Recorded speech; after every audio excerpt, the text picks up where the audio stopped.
Do you think a stalling technique, or do they actually hope to negotiate some kind of an end to this bombardment? Well, we'll have to see. Of course, already much of Iran's leadership has been eliminated and taken out. So it would make sense, of course, for the Iranian regime to enter into some kind of discussions with the United States. But I think from a U.S.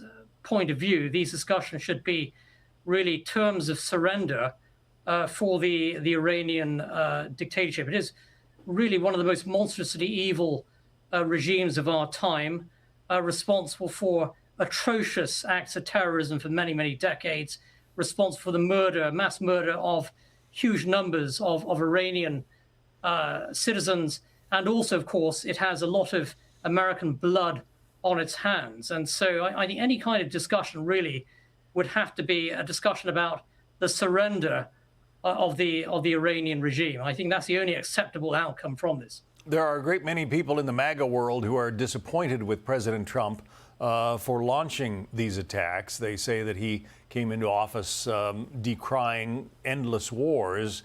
What would you say to those detractors?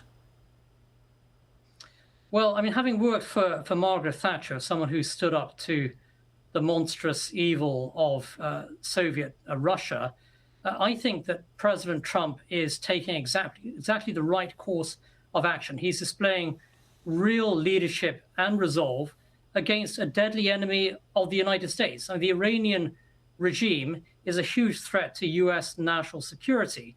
And therefore, President Trump is acting to defend the security of the American people in the same way that Ronald Reagan and Margaret Thatcher stood up to the evil of the Soviet Empire. I do think that President Trump is the most consequential U.S. president of the modern era. He's somebody who understands that you need to advance resolve and strength in the face of America's enemies. And I think he deserves tremendous credit, actually, for the way in which he has handled the Iranian threat, the way in which he has already deployed tremendous U.S. force to protect the national security of the American people. So I think President Trump deserves great credit, actually, for his bold leadership and his resolve in these very dangerous times. It is a remarkable turnaround from the way that Iran relations were handled under then-President Obama and Joe Biden.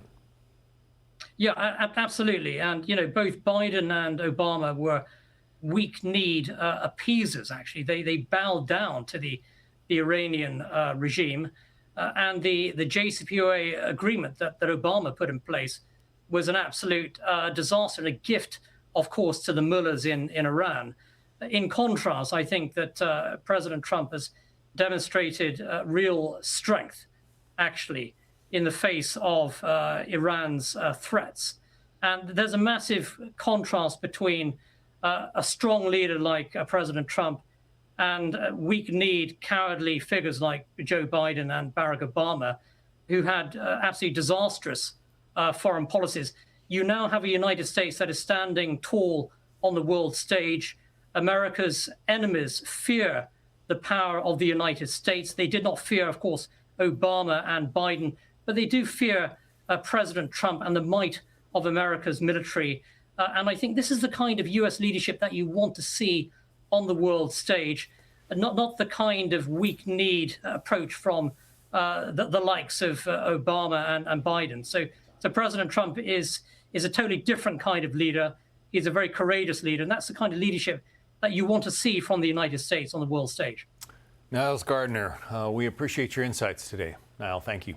It's my pleasure. Many thanks. Hey, Sean Hannity here. Hey, click here to subscribe to Fox News YouTube page and catch our hottest interviews and most compelling analysis. You will not get it anywhere else.